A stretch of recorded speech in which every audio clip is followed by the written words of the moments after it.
Are you a sparkling water guy? No, by any Dude, means, never. I have tried all of them. Topo Chico. I don't know any other ones. LaCroix. LaCroix. Hell no. Dude, I Hell no. stand Oh LaCroix God. sponsor us. Oh no. They're so Sponsor him. delicious. They're so good, man. They're like it's like you're drinking I water, can't. but with like a little spice. I didn't like them until I started working at my old company and they had them like stocked in the fridge. And Uh, like everyone would like I eventually just like one of those things that it's kind of like fish. Like at first you hate it and then you just learn to really love it, and then it's like the greatest thing in the entire world. well, Um unless you're stuck with no more options at your workplace, you know. I mean, I have yeah. Well, tried, I have given it a full try before, but I I'm cannot. surprised because you're such a kombucha guy. It's like kind of a similar like palate. No, in my mind, it's like it's like, I mean, maybe I have some PTSD as a child getting, just trying to get like Sprite and it ended up being carbonated water and me being like, oh my God, this is just That's fair. garbage. So maybe Yeah. that's a reason why, but like, no, kombucha and, seltzer water or sparkling water, two different lanes of They're in the same world at the they're in very the least. fermentation world, you know, in the Yeah. bubbly world, Yeah. but I will stick to that side of that That's street fair. for sure. Do you still make your own? Not right now. I need to get back on it because Harvest Roots in Birmingham's no longer making kombucha, so I haven't done it in a while. I go out and buy. I just find the deals really.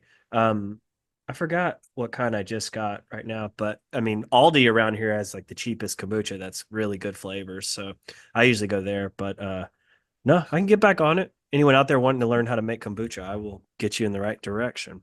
That's for Man knows sure. what he's doing. Well, ladies and Trying. gentlemen, and everyone else, welcome back to Totally Biased Music Podcast. I'm going to take the role of Blake today, or I guess we'll kind of split it. Yeah. Blake's unable to join us, so we're running a little duo episode, a little duopoly with me and Anthony. Today we're going to talk about American Beauty by Grateful Dead, which was my album pick, and then we're going to talk about Avatar: Way of Water, which was Blake's movie pick. I think that he picked to spite Anthony, but I have a feeling that after Anthony watched it, he actually enjoyed it quite a bit. So we'll get there when we get there. Okay. But start with American Beauty. Anthony, when's the first time that you ever listened to this album? When actually, I'm gonna roll back. When did you start listening to the Grateful Dead? Yeah, it's similar, same answer really to both those questions. Like Grateful Dead, we haven't done an album of Grateful Dead before. Is that right? Not that I know of. No, Oh, when I raised my hand on Zoom, it like you'll give you a little hand thing. Yeah. interesting. What if I go like no? Welcome to Zoom Pro. Yeah, no, Yeah. it doesn't do. So, college is the answer. I mean, college is the answer for a lot of experimental things when you try them for the first time. And the Grateful Dead was definitely that because I think I've mentioned this on a Rides or Die in the past, which ironically, a song from this album I brought as a Rides or Die. But I had a totally different perception of the Grateful Dead before I listened to them. Like when you hear the term Grateful Dead, my mind goes to like back then, I thought it was going to be like this hard rock, like Metallica s Slayer esque. Honestly, that's what I thought, just off the name alone, with no context. But when you listen to the Grateful Dead, it is such a change of pace mentally for me. And this album, along with like Working Man's Dead, that like era of Grateful Dead music is honestly my favorite because the initial albums that they put out, like I remember starting it from the beginning and trying to listen through Oxa Moxa, and there's a few early albums that are just like completely different trajectories of music. Pink Floyd's the same way, but this era is honestly my favorite. It's the most um, digestible Grateful Dead, I guess, but also it's a great representation of them in studio form. I think the Grateful Dead is obviously best taken in a live setting, best taken in long format. Um, but this does some special things. I think this is really a lot of this album in particular is really um, emotional to me. It's very heartstring plucking music. It is very deep in a sense when you kind of dig into how some of these songs were written and why they were written. I think it grows on you. But for me it was definitely college, when I was really turned on to the Grateful Dead in a way that was appropriate for me. Like this podcast aside, if you try to tell me besides people that I trust musically, if somebody just comes up to me and says, you got to watch this or listen to that, I naturally want to kind of like step back away from that. But it was perfect timing for me. And spending a lot of time with the Grateful Dead since then has been such a fun experience. But I'm by no means a historian of the Grateful Dead, but I'll try to bring some stories and narratives and maybe some more context to some of these tracks. So, what about you? Yeah, that's fair. I mean, I don't even remember. I feel like it's just something that just all of a sudden one day I was like listening to live sets on YouTube or whatever, something that someone sent me, starting to form opinions on what my favorite like live era of the Dead was. And I never really have listened to much like studio work. I mean, I've like gone through and listened to like Working Man's Dead. I've probably given Aximo Axa or Aximo Muxoxlock, Pop, or however the hell you pronounce that word. A lot of X's and a lot I of think A. it's Axum Moxoa, I think. Oxomoxo, Oxa I think. Moxoa. I Okay, gotcha. hmm. Um, but yeah, no, I mean, I wouldn't call myself like a deadhead by any means. I really enjoy their music. And I enjoy like sitting back and listening to like a late '80s, like Brent Midland era live set a lot, especially like Euro tour and all that type of stuff. I'm kind of your bigger stuff, but I've never spent a whole lot of time, as surprising as that may be, with the Dead, but always just respected what they created for us to enjoy in other forms of musical stylings from other bands, right? Like they created the entire world that we live in, Right. on the road, and kind of laid out the groundwork for what could be like bands that exist purely to enjoy in a live setting. Absolutely. Their studio work is okay. I really like this album. I mean, I think this is like probably by and far, and that's kind of universally agreed. This is like by and far their best studio Studio. record. We might get some disagreements on that from all of the thousands of listeners that we have, Yeah, but right. but yeah, no, I'm excited to kind of talk a little bit more about it. And what actually prompted this pick was my little sister, who she's like a freshman in college. She like sent me Ripple the other day. She's like, "This song is great," and I was like, "That is a really good song." I was like, "You're right." How And good so did I that figured, feel though? Because has she well, ever mentioned the Grateful Dead to you before? no, and Right. I have several little sisters and a little brother, and I've tried my darnest to kind of steer them in the right direction musically. And Right. with one of them was pretty successful. We used to travel to go see shows together, but with the rest of them, it hasn't been as much. So this 18-year-old, she's coming of age. It's kind of like my last shot. So Maddie, if you're listening, you're my only hope, and the rest of you, if you're listening, you've disappointed me Yeah. You tremendously. failed. You failed me. Uh, I love it. so yeah. But yeah, so without further ado, let's go into rides. What do you got for So ride? so top tracks for me, I mean, there's 10 tracks on this album and there's 10 potential top tracks in my mind, But something that this album, like I said, it's extremely emotional in a sense. Give me 1 second. Let me help my old lady. Hold on. Yeah, of course. Got you, barely. We'll just cut this in post. What? All right. So, ladies and gentlemen, if you have elderly dogs, do always help them if they need help. Uh, Or if you have non-elderly dogs, if your dog needs help, get your ass up and yeah, go. even if you're recording, fuck yeah, we'll fix it in post or not, Well, right? or Right, not? mom. Yeah, might be a good lesson. But so the interesting thing I think about the Grateful Dead is there's so much lore, so much iconic visual representation of the Grateful Dead, but there's also ways to break down their, I guess, just history, and it's through their keyboard players. So the Right. keyboardist on this album is Pigpen, who was the OG keyboardist for the Grateful Dead. And there's this, I don't know if it's actually been called a curse. They could call it a lot of things, I guess. But, Pigpen passes away, and then Keith Godshaw plays keys, and then he passes away. And then Brett Midland steps in, plays keys, he passes away. And then it goes into like filler mode from there on, like Bruce Hornsby and all these guys. But it shows how pivotal that role can play with just the sound, like the bigger sound of them. I mean, obviously Phil Lesh, Bob Weir, Jerry, two drummers, Bill and Mickey, they are the that's the core of the Dead because they've, were alive the longest, and Jerry tragically passed away too. But like the Grateful Dead had a giant run up to that point, but it is really interesting to see how those guys play a role in the overall sound of the Grateful Dead. And there's the muse of the Grateful Dead, in my opinion, Robert Hunter.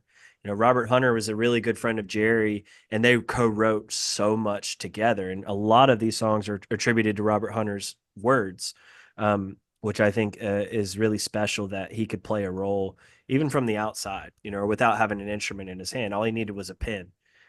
So there's a lot of great writings on Robert Hunter. Um, but so I'll do my best to try to consolidate it without shoving all the tracks up there because I could.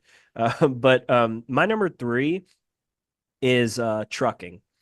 Trucking is a great track. It's a storytelling song. There's a couple really good stories on this album.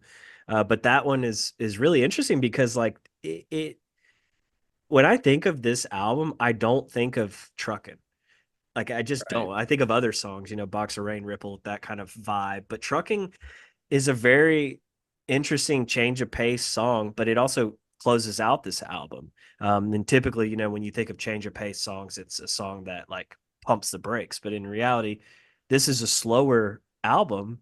But this song and probably another one are kind of more uplifting tracks, or more like vibe creating tracks.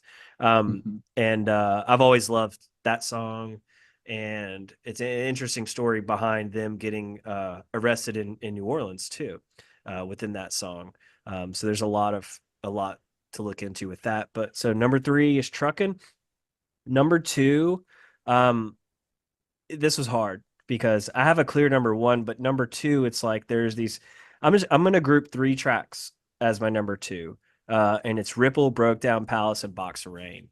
Um, I think those three are the emotional, just tearjerker songs of this album, And I mentioned to you off the podcast, but I'll bring it to the podcast now. I had to put one of my dogs down a couple weeks ago, and it was obviously not easy.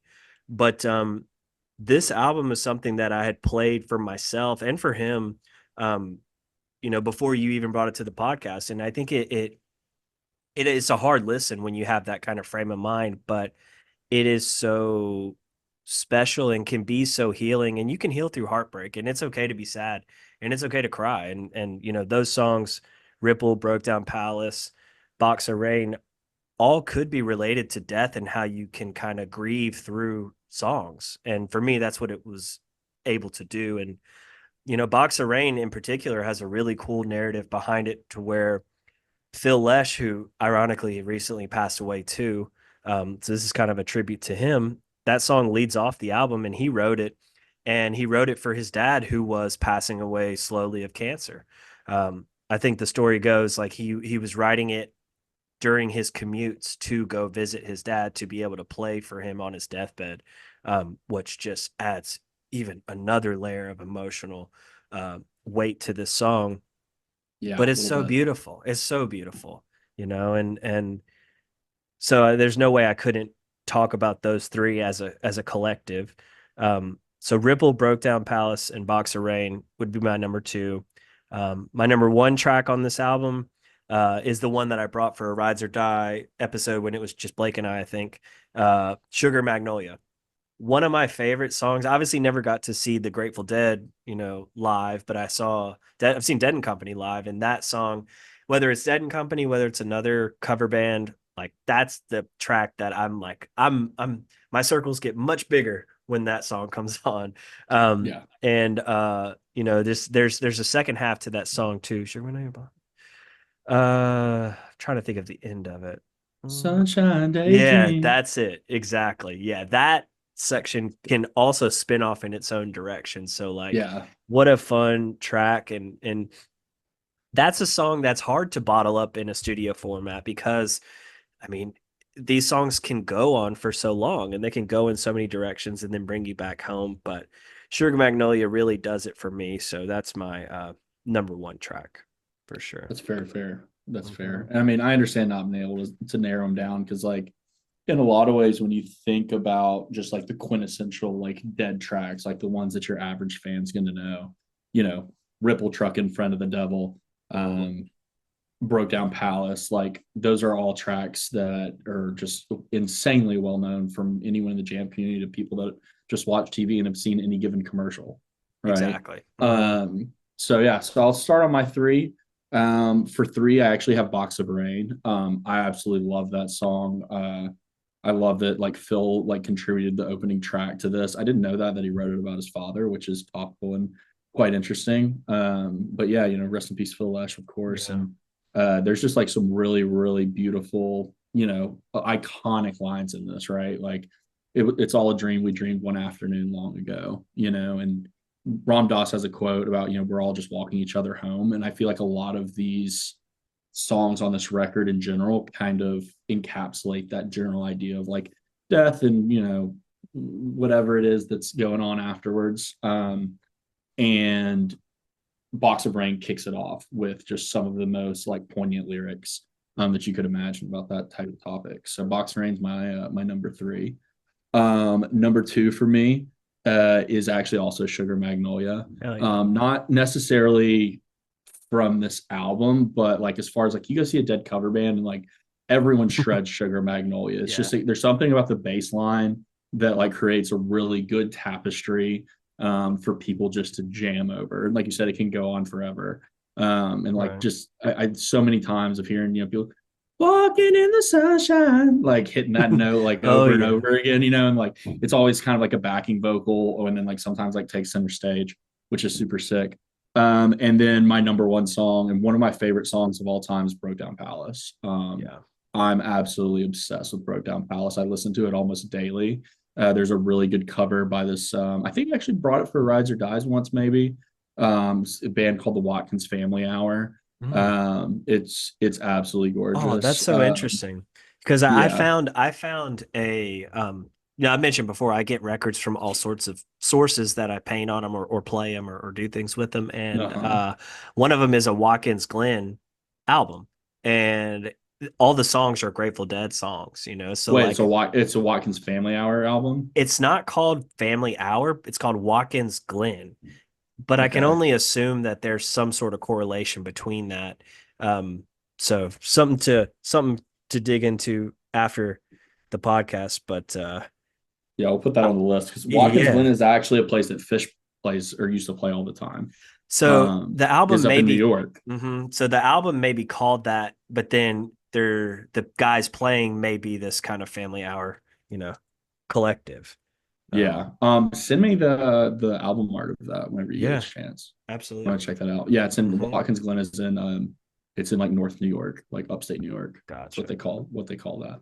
But yeah, so Broke Down Palace is just absolutely beautiful. Just the concept of like being at peace, I think, whenever you're like passing on to the next life is really something that I honestly think about a lot. And I think this song like really, really captures that feeling. Like the last like stanza of going to plant a weeping willow on the bank's green edge, it will grow, grow, grow. Sing a lullaby beside the water, lovers come and go, the rivers roll.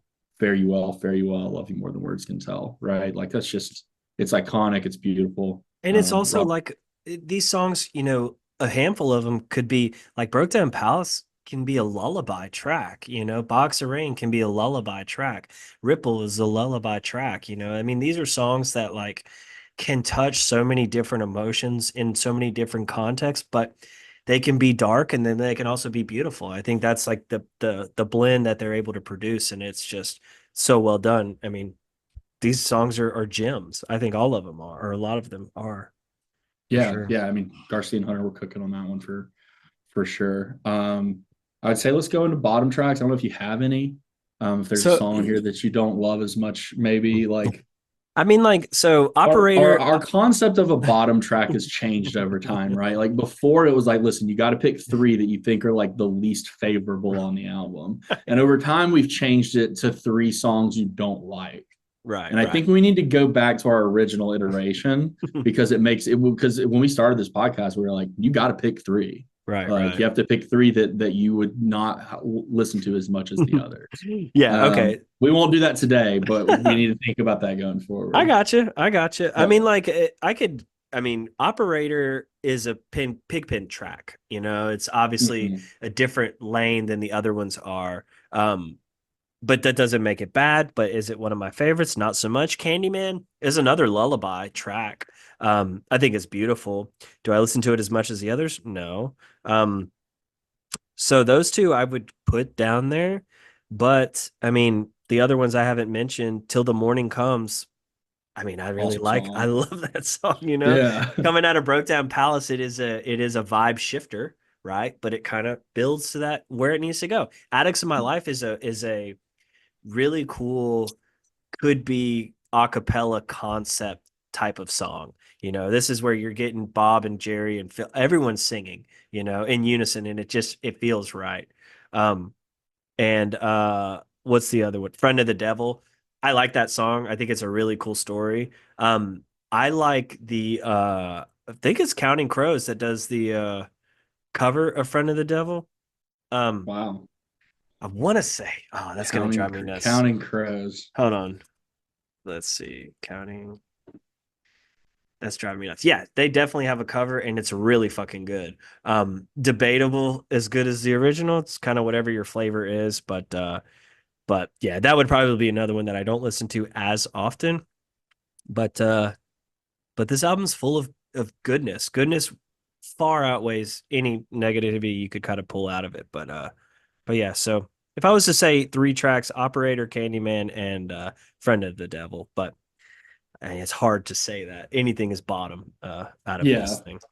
I probably have the one, and it's just Friend of the Devil. And it's not that it's bad. It's just that I've just heard it like a billion times. And it is a little like it kind of reminds me of the Beatles, which Jerry Garcia loved the Beatles. Really? And yeah, Jerry loved the Beatles. So it reminds me a little bit of kind of like the boppiness of like the early Beatles a little bit. So like if I'm putting this record on, I'm gonna skip over that track just because I'm like, oh, I've heard that But you're before. like a big Beatles guy. You're like I it's not all about I'm not saying I dislike the Beatles. I'm just saying that's just kind of like it reminds me of what the Beatles did, you it. know. Gotcha. And I don't like the early Beatles. Like I don't like, you Yeah, I know, gotcha. like Beatles for Sale or anything like that. I'm an adult, Anthony. I gotcha. Yeah. Exquisite taste. Yeah, exactly. But yeah, I mean, the tracks we didn't mention, like you said, like Till the Morning Comes, Addicts of My Life is really beautiful. Like I could see that being like, you know, a final, everyone standing around a mic and singing it, you Exactly. know, a Hmm. cappella type of thing, which I don't think Dead and Co does. I don't know if we want to talk Billy about Dead and Strings do Co. that. Yeah. I don't know why we're talking about Dead and Co while we're here, but I'm not a huge fan of that band personally. I do think their last tour was really solid. But everything else isn't like the best. But they do play a lot of the songs on this album pretty consistently. But the Um, energy at those shows from a crowd standpoint, doesn't that right. feel like And I've never that's the been. consistent? You never seen Dead and Co live? I've never seen Dead and Co live. Oh, well then Yeah. that's the whole translation of I it, you know. know? I know. I So know. like, I mean, when you see them, you're a John Mayer guy too, yeah? I love Mayer. Yeah, I think Mayer's the best part of the band, honestly.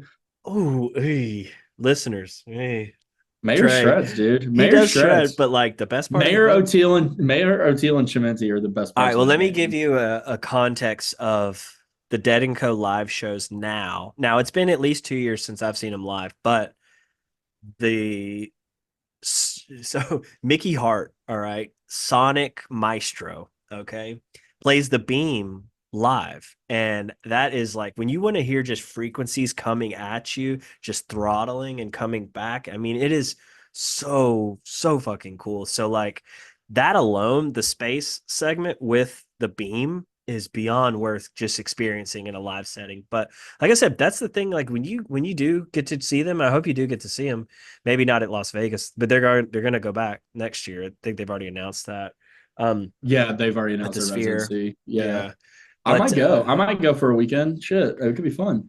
I mean, it's worth going. If you've never seen them anywhere, is worth going. I don't know. The Sphere hasn't sold me yet.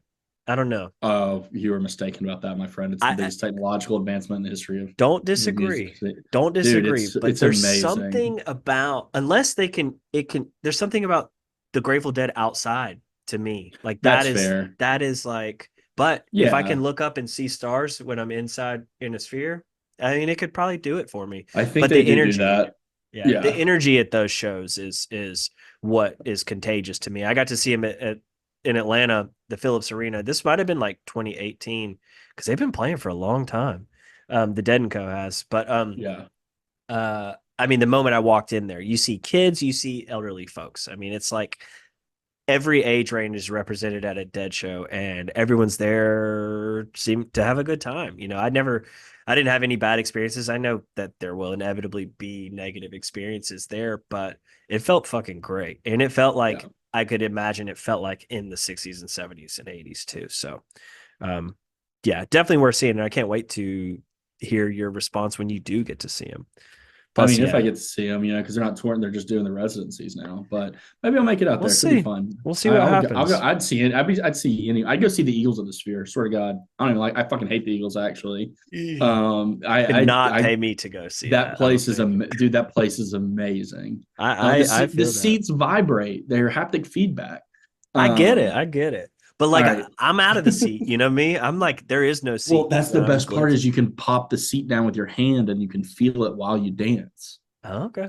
Uh Kind of like huh. a balloon, like you're holding a balloon at a Yeah, show. like You you're holding a just balloon in the show. Yeah, same concept. okay. Cool. Let's Where are hop we into going? Ride. ratings. Oh yeah, ratings. Yeah. Ratings. You got any? Before we do that, yeah. So Pitchfork, our beloved Pitchfork. Mhm. You want to guess what they gave this album? So they do out of 5, No, they're right? out of 10. They're out of 10. Well then I will say 8 out of 10. Pitchfork. They gave Pitchfork a perfect 10. Perfect. Pitchfork Pitchfork gave Hey. American Beauty a perfect 10. All A right. All pure right. and potent representation of their style and philosophical outlook. Yeah. I mean, Yeah, kind of nails it. I'm very yeah, surprised. Pitchfork, yeah, they can be all over the place, but it sounds like they resonate with the Dead. yeah. This is something that like you probably shouldn't go against. You know what I mean? People are pretty passionate about the Dead. All right, and then Rolling Right? Stone. Rolling Stone. I don't have a number, but do you want to guess what they ranked it out of 1 through 500? I'll narrow down a range for you. 150 through 250. Oh, so it's in that. It's Yeah, deeper. Not as high it's as I would have imagined. Um, all right, we'll say under 200, so we'll go 180. I'll say it's in the top 200 at least. So 180. 215. Ah, right Which outside the I'm surprised by, but the Rolling Stone top 500, like it really leans towards it leans towards hip hop a lot, and it leans towards like newer music. Yeah, Um, I think if you start if you start creating a list of albums, movies too, like over 100, over 50, you get into weird territory because like now yeah, it's subjective, and I mean to say that it's the 215th best album is obviously debatable, but at least they have it in there. I mean, yeah. I think that list is more so like here's 500 of the best albums ever. yeah, You know there what you I go. mean? Yeah, Um, that's how it should but be. yeah, yeah. Okay. Cool. I'll start off first for my rating. I give it a 9. I only don't give it a 10 because I don't feel like I'm like allowed to, because I feel like I like as much as I like the Dead, I'm just not like quite to that level of fandom that I know exists within that community. You know what I mean? Yeah. So I'm not gonna fake it. Like I'm gonna keep it real. So yeah, I give it a 9. Now, you can give it a 10, right? I give you permission to give it a 10 if you feel it deserves a 10. I mean, but like the idea is the level of fandom that exists in this community, just like every community, it gets outrageous. It Oh, it's gets it outrageous. gets my way or no way or the Dead or nothing. And it's like, no, Mhm. like the Dead is they're so influential when it comes to music, when it comes to art, when it comes to drugs, when it comes to hybridizing all of those together. I mean, they are so necessary, I think, for the culture that is to come, and from a live music, like how to put music in front of people, right? Because they are exploratory musicians, and I think that is something that is so special with the Grateful Dead's music is that people wonder how could you go see so many shows, right? But like every song, every rendition of the songs are going to be completely unique. So it's so worth exploring. Do you have a favorite Grateful Dead member? I mean, we'll take Jerry Uh, out of the yeah, yeah, yeah, question. yeah, yeah, yeah. I assumed that. So Phil. Bob and Phil, yeah, Phil, definitely Phil. Yeah, I think Phil is a lot of what's unique about this band as far as turning them from like a rockabilly, almost country, like rock right, and roll band into something like transcendent. yeah, Like the way that he plays bass is just it doesn't make any sense. Right. And it's fucking awesome. Yeah. So yeah, And so would have been he Phil. if you like lined up everybody that's been in the Grateful Dead too, Phil is gonna stick out, which is so Yeah, interesting. He's like this uh I don't know. He feels like, and he's obviously passed and he lived to be very old, but he felt like the grandpa of the crew. And I don't mean mhm. that in any bad way. I mean that is like all right, guys, we got to keep going. We got to Yeah, go. Let's go he was that like way this now. square. He's like the square that could take way more acid than you could. You know what I mean? Like Yeah. he could handle his shit way better than you could. You Oh know? yeah. Mentally though, I mean, what a savant, And he has Yeah. a book that he wrote. I don't know.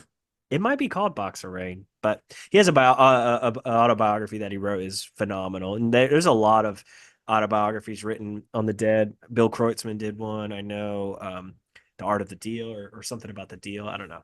But lots of good reading material on the Grateful Dead to go into.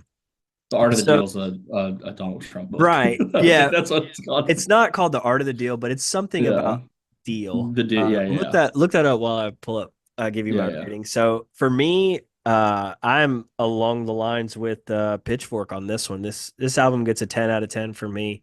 I think it's the ideal length of an album. 40 minutes, not long, very easy to take in a lot of different contexts. And I did something interesting too when I listened to this album on vinyl last week. Was the copy that I have, it's a 2 disc copy, so there's like 2 tracks on each one, so it's meant to be played at a slower rate. No, I'm sorry, it's meant to be played at a faster rate.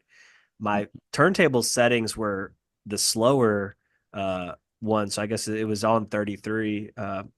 And when you listen to these songs at that rate, they're still beautiful. I mean, they're obviously much more slower, like infinitely slower, but like Right. still so beautiful, still so in rhythm. It's just like half of what it was. Um, but yeah, this album totally gets a 10 out of 10 for me. I don't know if it's my favorite Grateful Dead album because honestly, Working Man's Dead is fantastic. It should be noted too that Working Man's Dead came out in February of 1970, and then in November they released this album too. So 2 albums in Mm-hmm. the same year, both fantastic. But I also love Terrapin Station. That album Terrapin Station's is awesome. really special to me. But this one equally as beautiful. So yeah, 10 out of 10 for sure from me. The book you're referencing is called Deal: My Three Deal. Decades of Drumming Dreams and Drugs with the Grateful Dead. It's by Bill Kreutzmann. So There you go. that's his autobiography. Just Deal. So Yeah, just though there Deal. is pretty artistic though, just not Yes, the art not of the that deal. we don't endorse that book. No, we do not. No, we do not. All right. Anything else you want to mention or talk about with the No, dead? not at all. Just if I mean, if you've made it this far and you don't listen to Grateful Dead, I would be quite surprised. But if you don't, it's definitely something, if you're in the other sides of the scene, and you've never really paid respect to our forefathers, you need to shut the fuck up and turn them on a little bit Yeah. because it's what started everything, man. The the Grateful Dead documentary that is So on I think it's it's on Amazon, it's right? Amazon. Yeah, Long Strange Trip. It is Dude, a so good. it's a lengthy watch, but like so encapsulating on all the different aspects of the culture and the music and the musicians and all the folks behind the scenes too. I mean, like shit, Owsley Stanley, their sound engineer deserves a shitload of credit for the live production, for the wall of sound and for all the LSD that they were taking too. And he's a chemist and a wizard, but like there's so many characters, Ken Kesey, Neil Cassidy, the bus driver. I mean, there's so many characters in the Grateful Dead story that like it to me it doesn't get old, and it's just beyond interesting to see how everyone influenced each other and then get to where we're going, So Long Yeah, I Strange mean, Trip is beyond worth watching. we don't have enough time in our days to talk about all of the incredible folklore behind everything that is the Dead. So, Right. well, cool. Well, that was American Beauty. We want to move on to Rides or Dies, a topic that you talked about, fans that take it to another level. I think that we would Qualify. we qualify for this one. Yeah. Yeah. So for Rides or Dies today, Anthony and I decided to pick one of our favorite tracks from the most recent Pre-Lights tour, the Check Your Vector tour, which has come to a close as of the weekend before last in Boston. And this was a hard decision for me, so I just went with the first one that I thought of. Yeah. Uh, so I'll go into mine first since I'm already here. Hmm. So I picked Stronger by Drift Away by Pink Pony Club, mashup from the second night of St. Augustine. So basically, what the Pretty Light song is Drift Away, and then he introed it with samples from Stronger, both from Daft Punk as well as from the Kanye West remix. It is absolutely mind blowing. Drift Away is a classic Pretty Lights banger, and they've really been doing a lot of different things with that track. Um, and then they mixed it into a Chapel Roan song called Pink Pony Club, which was a huge hit that I'd never heard before until this moment.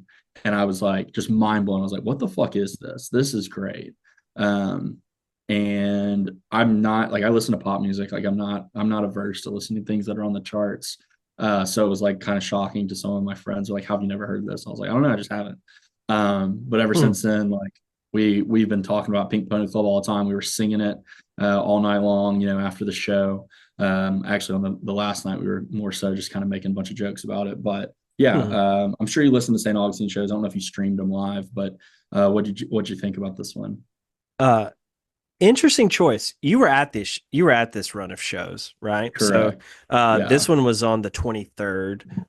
So 11/23 if anyone's out there trying to find it. It's definitely on SoundCloud. Pretty Lights Live is a great resource for re-listening to these tracks. And so this song is where is this did this close out that set, the first set? This closed out that set. And so Right. part of why I picked this too is I've never seen the amount of energy at a PL show that I did Right. for this night, and especially like the end of this set. Right. People were locked in. Like, I mean, I looked around at one point, no one was, not that this matters. Enjoy shows how you want to, but no one was on their phones.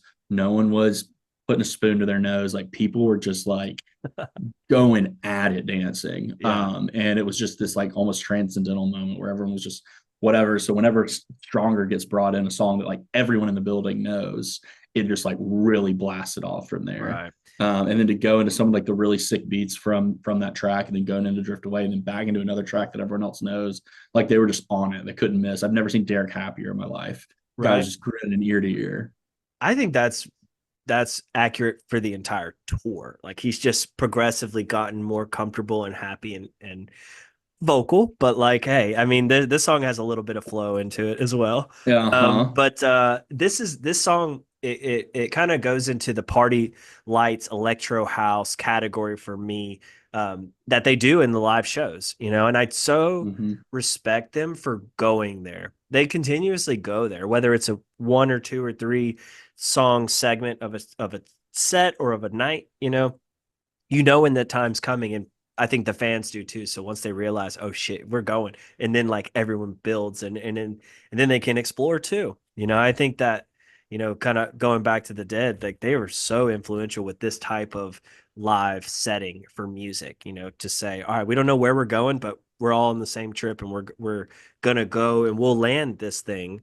We'll land the sound ship, but we're gonna have a lot of fun on the way. And this song is a ton Yeah. of fun, or this swirl is a ton of fun, um, and very creative too. So it rides for me. Those kind of party lights, electro house segments aren't my favorite, but I know that I expect them at shows. So when it happens, I'm Mm-hmm. not like, fuck, I'm out. I'm going to the bathroom. No, I'm gonna lose Yeah. myself because it's not gonna last forever. But like, know that it's worth doing because you're just so moved by the energy that's produced. So definitely Yeah. rides.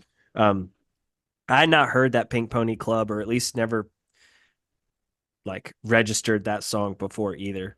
So Yeah. throw me in Well, that the cool thing category. about the Pink Pony Club, the cool thing about being a Pink Pony Club is, there's the line and says like, we're just having fun, we're where we belong, and like that's kind of part of a lot of, I think, when Derek is pulling out some of these samples, is like he's trying to get that message across, and I think that, or not Derek necessarily, that was actually probably Michael, but Mhm. just the band in general, the project. Right.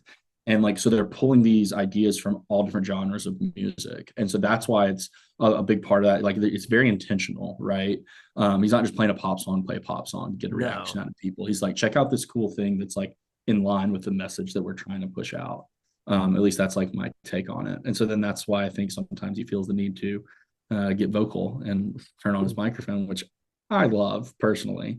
I know a certain member of our podcast that isn't here this evening doesn't love that, and a lot of people don't. But I think it's fun. I did see a really funny talking about pre-lights and Grateful Dead, a funny like meme, and it was like Derek Vincent Smith is the closest thing we've gotten to Donna Godchow since Donna Godchow, like as Oh far my as like God. sorry, like her not being a good singer Belting and it out. Yeah. yeah, exactly. So I thought that's definitely it's, Yeah. it's good to poke fun. But yeah, that was Right. mine.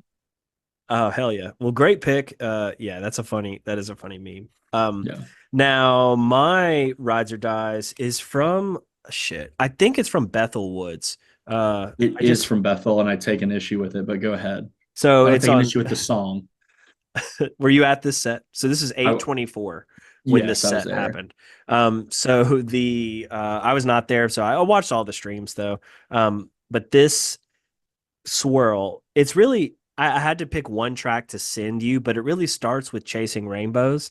So it goes from Chasing Rainbows into this Rainbow Connection, Jim Henson as Kermit the Frog, which is like that that I left the earth when I heard that for the first time. I was like, this is so special to me, and it fits so perfectly because I love Chasing Rainbows is my favorite of these new tracks that Pretty Lights has created, right?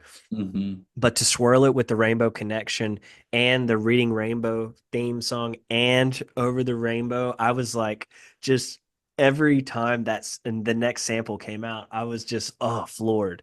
And like to have been there would have been something special, I imagine. I'm interested to hear your take on it, but goddamn, like for me, like it doesn't get any more special for me personally. So that's why Yeah. this speaks volumes. I'm a huge Jim Henson fan. I mean, he's like probably one of the most influential creators of my youth of a life, you Yeah. know? So like Reading Rainbow was something I grew up on as well. There's a great documentary on that. And then Over the Rainbow, this version is very interesting. It's not like a Judy Garland version. It's I don't know the singer, It's but the it's out it's there. it's the original one. It's the guy with the or not maybe not the original, but it's the guy with the ukulele. Okay, That yeah. I know who you're talking about. The only reason I say I take it first off at the show, this was amazing, mind Okay, blowing, yeah, was super cool. But I want to make sure that you've listened to the version from Boston because the version from Boston mixes in Chasing Rainbows and Rainbow Connection a lot better. yeah, And Derek sings on Rainbow Connection. yeah. And he sings the lyrics, which is cool. But like when it happened, I was like, because the lyrics of why there's so many songs about rainbows. And this man has a lot of songs about rainbows. Oh Like yeah, motherfucker, he loves rainbows, and it oh yeah. seems like this might be a topic, and maybe we should do that tour recap podcast someday. But Boston Night 3, he played the whole first set. I think that's the album, and like I think so too. every song he narrates it, right? And he's like, this Hmm. is what this means, and like the whole thing is like a story and a journey or whatever. And it seems like this is kind of like the end point, like the end point of the rainbow, like Yeah, and it, I have way too many words to get to even like touch on the album concepts as a topic, but all of this is he said in 2016, we're gonna experiment with storytelling while the story unfolds, yeah, and the story is about an experiment. And that's kind of I think what's come to full realization specifically with this song. Like this is like this Rainbow Connection thing. I really hope that he can get the samples cleared. I don't know what that process would be like, but I hope that one day we get a fully mastered version of this because I think this would be something that could bring this to the masses. Like, or people like, oh, like I understand this. Like I know this song and this song, and like I can make the connection of what's happening. yeah. Uh, I'm in that's the only full. way. That's the only way Pretty Lights ever gonna get to play the Sphere is if we bring that to the masses. Well, I think the Henson estate will greenlight that sample. It's and the I mean the other one should get cleared too.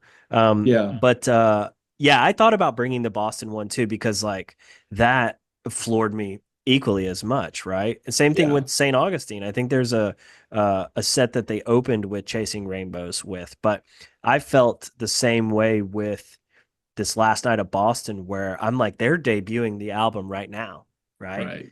It only feels that way. And I think that this Chasing Rainbows has had an interesting trajectory too over the past 2 years. Um, and I think it's my favorite, and I Yeah. feel the emotions that come out of that song. And I think I agree where it could be this kind of apex point of this new Pretty Lights that everyone can resonate with. Hmm. But Like this would be yeah, the single if I was promoting this album, or like if I was the label, I'd be like, we're putting this out as the single. This and New yeah. Heights would Yeah, be New my single Heights, choices. Time to Build a Home. I mean, those songs, I think you can't go wrong anyway. Blue Sky Both Ways. Now that one would be interesting to see if they're able to clear that I don't with think there's any way. no, me No neither. fucking way, Too right? many heavy hitters in that, Uh-huh. but They'd have to still, just pay out the ass to do it.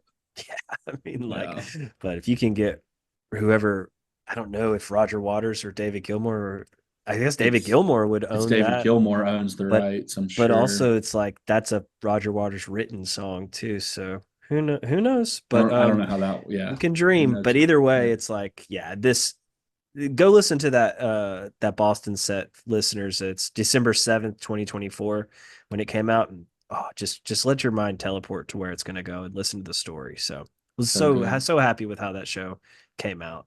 Me too. And like the second that Ashton went by himself. Hmm. He I didn't did he not know didn't he end went up. by Yeah, himself. he went by himself. He stayed in a Good hotel by for himself, him. did the whole thing Fuck solo. yeah, my Yeah, man. yeah. He was beating down my door trying to get me to go. I was like, dude, I'm tapping out. I've had enough. Um, but I haven't had enough. But I just, Yeah, time ain't nothing. exactly. Anyway, but yeah, it's he raves about those shows. He said they were absolutely amazing. And they were So glad for him. great closeout. So Mhm. they'll do it again here in a couple nights, or a couple weeks at in Chicago. Chicago. Yeah, I'm not going to be there, I don't think. I'm keeping it open, Yeah, I but was about to say we got a couple weeks, we 14 got to see how days. some different situations Trey play might end out. up in Chicago. We'll see. We'll see. You never know. You Yeah. never But know. either way, it'll be streaming. So Yeah. support the stream. So yeah, keep an eye out for. We're going to do a tour recap at some Fuck yeah. point. Fuck yeah. We just got to kind of figure out the timing, and really we got to put a lot of work into it. That's really what it comes We'll down to, because see. I'm not going to do something like that without having a Little lot game of things plan. prepared. Yeah, a Yeah. little some type of plan, but cool. On the way of Should we talk water, about right? Avatar? Yeah, let's do it. So Avatar Oh wait, I 2. guess it's both of those tracks. We both are giving Oh, rides, they I ride. imagine. Yeah, they Yeah, ride. Pretty yeah, nice yeah. rides. Yeah, Hmm. yeah, that's right. All right, All so right, so Avatar 2. I have seen this movie several times. I'm very curious how you felt about Avatar 2: The Way of Water. Now, Trey, I have to bring something up from our past that I brought up once in the podcast too. Do you remember we had a date planned to go see this movie in theaters together? Do you remember this now? Is it I coming back don't, I slowly in real don't, time? I don't remember Don't. it. Well, let me Uh-uh. remind you. You and Did I I, bail on you? I don't know if you did not purposely bail, but you did sleep late and then wake up and realize, oh shit, Oh, that's like right right. now. I do Hmm. remember that. Yes. Yeah. So I got to go see this in IMAX, 3D IMAX, and it was fucking phenomenal. I love the Avatar movies. I think I mentioned it last week, but like Avatar is a psychedelic. I mean, like there is so many psychedelic qualities to these movies, not just the like the spirit tree and the death ceremony and the visuals that are out, but like just the ability to take you to another world. I was fucking cheesing throughout the entire, I mean, just like, oh my God, like this is amazing. And like you can look into the depths of the fields that are created. So like these movies are so experiential and like so beautiful, and the narratives are great. There's nothing incredibly like complex with the storytelling. It's family centric film. Where they're kind of being relocated and still being chased by the folks Hmm. from before, but like just so beautifully done and so ingenious with how it's being captured that like it's so beautiful. But like I just wrote like a technological showcase. Whether it's visuals, whether it's Hmm. sound, whether it's movement, world building. I mean, there's no end to the Avatar, you know, there's Right. just no end. It's a universe, right? But like I love the fact that there's only been two movies and that they're doing them every 2 years. So it's not like nailing you over the head of like, oh, another Avatar movie. It gives you enough time to digest these things to look forward to the future of it, because it's only going to continue to be innovated upon, as the years goes by. But like I fucking love this movie. So I don't think Blake was trying to throw any curveballs. I think it's a great movie that brings up great conversation. But what do Yeah, you love it too? Yeah. yeah, I love this movie, and I would disagree on the plot. I think the plot's actually pretty complex as far as like you never really know where they're going to go with some of these characters. Like the whole thing they set up with Kiri, like the adopted daughter, where she's like kind of like in a way like an immaculate conception type of thing. Like they don't know how the mom got pregnant. She like kind of had these like special abilities and like in Right. here, what's the like the tree of life's name like Iowa. Oh, Yewa. Um, Yewa, yeah, Yeah, I think so. which is it definitely an intentional play on Yeah. Yahweh, Yeah, right. right? Hmm. And so like I think some of that's really complex and like it leaves it kind of open ended. It's a bold choice for a family movie to like have a main character, especially a child, die. So I think that I enjoy when characters die personally. Like I think it makes things like a little more realistic. Yeah. It's like we're not going to go through this whole war and battle, and everyone's just to come out like, oh, I broke my knee. Um, but as far as like the visuals on it, they waited for technology to catch up so they could do live motion capture Right. underwater, Yeah. and so that's why two took so long to come out because one came out when we were in high school and then Yeah. this one just come out. But they simultaneously filmed this one and the third one, Right. Right. and then I think they've already started on the fourth, and there's going to be five total.